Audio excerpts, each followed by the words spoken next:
It is Christmas Day today. All the activity and hustle has come to a closure, so I thought I'd come out here and get something done. I got 7 pistons cleaned up so far. They look like brand new. The rod's all cleaned up. See, I got all those.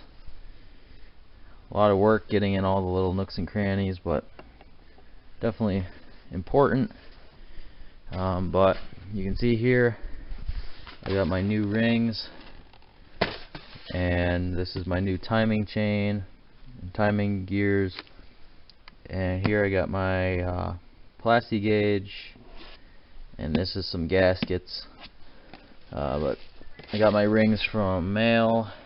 It's supposed to be pretty good. And the timing chain is from Cloys there, or however you say that. And I got some more things coming. I got my bearings, my main bearings and my rod bearings coming. But the Christmas or the holiday kind of slowed things down. Christmas and New Year's and everything like that. Shipping's busy, so that stuff is still on its way, but that's okay because I still got things to do here. Working on cleaning my last piston. I finally get to use this tool that was given to me a while ago.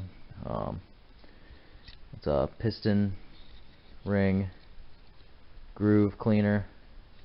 Just clamps down in the groove, spin it around, and cleans out all the deposits. Works really good.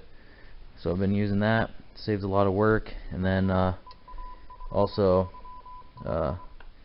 one of the top groove is too small for this tool, or at least I don't have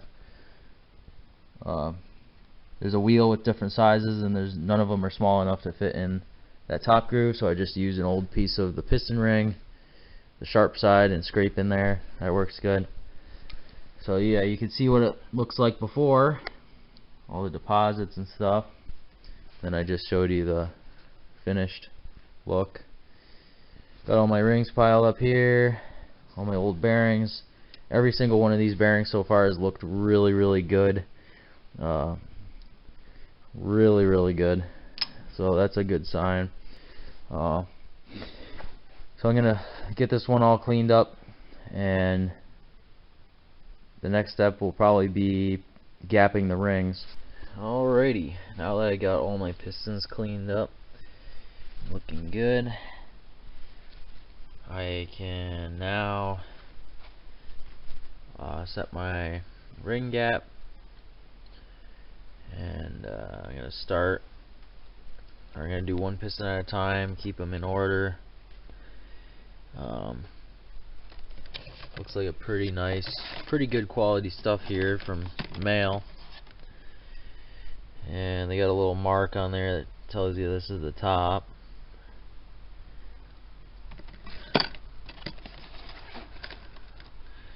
So first thing I gotta do is clean out the cylinders, just wipe them down, get them clean. I'm gonna do that with the engine upside down so that nothing falls into the cam into all the assembly lube. I don't want any dirt getting in there, so I'm gonna wipe them down really good and then go from there. I got my first cylinder gapped. All of them were too tight straight out of the box. That's why you definitely want to check your gaps. I'm going, here's what I'm doing here: top 20 thousandths, bottom 22 thousandths, and I set it out on this towel here, and just took a permanent marker and wrote this out. And I'm gonna just set each cylinder on this so I don't get them mixed up. It's really easy to do. So that's where I'm going with this. I'm gonna do some mods to the pistons. These engines, this year 2003, They actually had a recall on oil drain back issues, and these little notches here are actually the oil drain back ports here, which is supposed to let the oil flow back down from the oil ring, but it's not good enough. That's why it gets so gummed up and plugged full of crap, because the oil stays up there and turns to sludge. So what a lot of people do is they drill 2 holes on either side, one here, and then one there and one there. Small holes in the groove itself, right in there. And what that does is it allows oil to flow back down through, and that resolves that issue.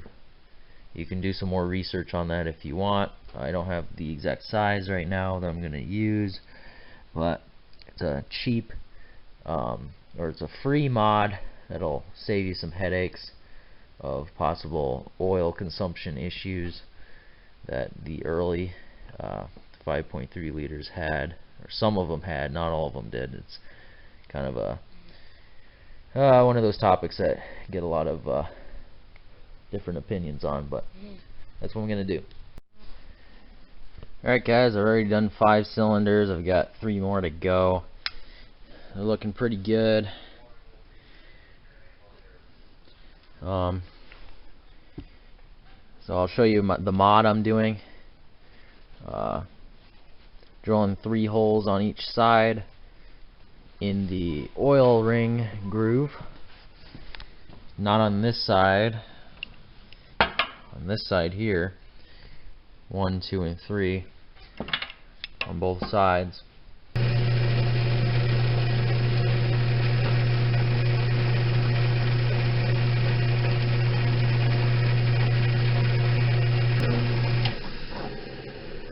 And there's one side done. See, just 3 holes. I didn't touch any of the edges or anything like that, just right in the center. It's a little nerve-wracking, but as long as you do it carefully, be alright. I gotta do this side. I got the marks there to give me an idea. Really doesn't have to be perfect, but I like to get it close, make it look nice. And on the other side, see, that's comes out there. What I've been doing is just taking sandpaper and sanding down all the burrs, running my hand across, making sure it's smooth. Same for this side, making sure there's no burrs on there so the ring can spin freely.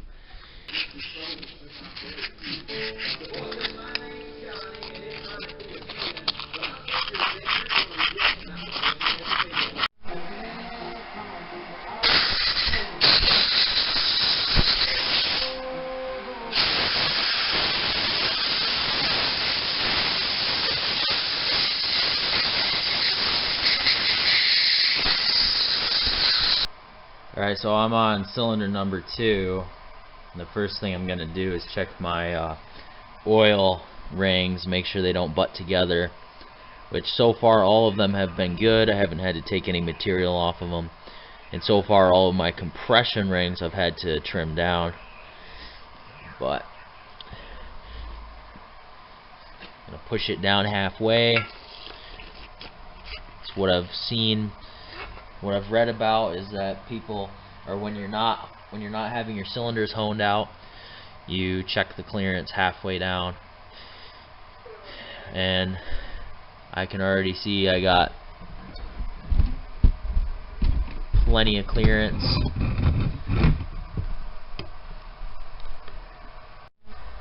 So yeah, I've got about 16 thousandths clearance there, which is perfect.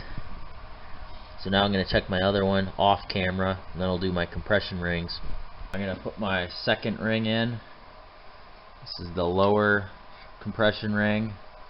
It's got a marking right there. The markings always go toward the top of the piston. And it's also got this little ridge on there that is different from the top one. The top one doesn't have a ridge. Tell them apart that way.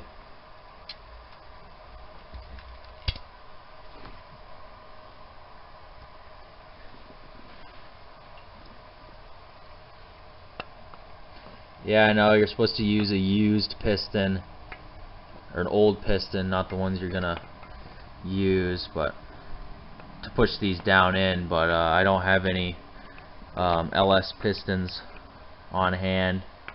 These are the only ones I've got, so I'm just carefully using these. And I could already tell that's tight, so I'm gonna definitely have to take some material off. I'll just check to be safe. Can't always go by your eyes. Yeah, that 22 thousandths doesn't even come close to fitting in there. So I'll trim that off. And the reason I'm not honing these cylinders out at all is because they're in perfect shape. There's absolutely no ridge or anything. And there's actually the cross hatching is still very visible. Let's see if I can get that on camera. May or may not be able to see that. Probably not, but cross hatching is still on all of the cylinders. So I'm not going to touch that. They're in really good shape. There's no reason to hone them or do any machining. So I'm going to pull that ring out and trim it with the Dremel.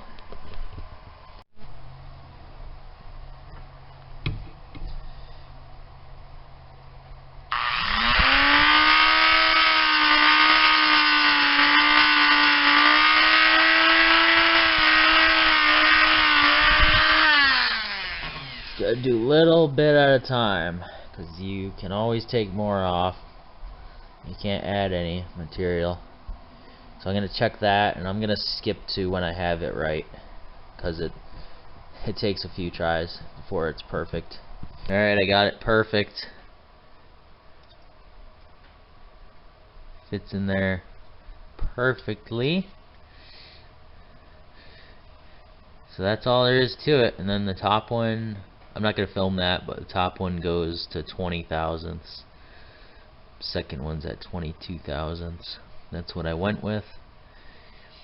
A couple thousandths more than stock specs for GM, just to be safe, because I know some people have said that the stock specs from GM are a little bit on the tight side, and I don't want to run the risk of butting the rings together. And who knows, maybe someday I'll throw a turbo on this thing, but probably not going to happen. But anyway, better be on the safe side. Alright guys, I just got the rings on the last piston, so now all my rings are gapped. I just picked up this dial indicator so I could check the end play on the crank and the cam when I put it all together. Now I just gotta wait for my back ordered bearings. So until next time guys, see you in the next one.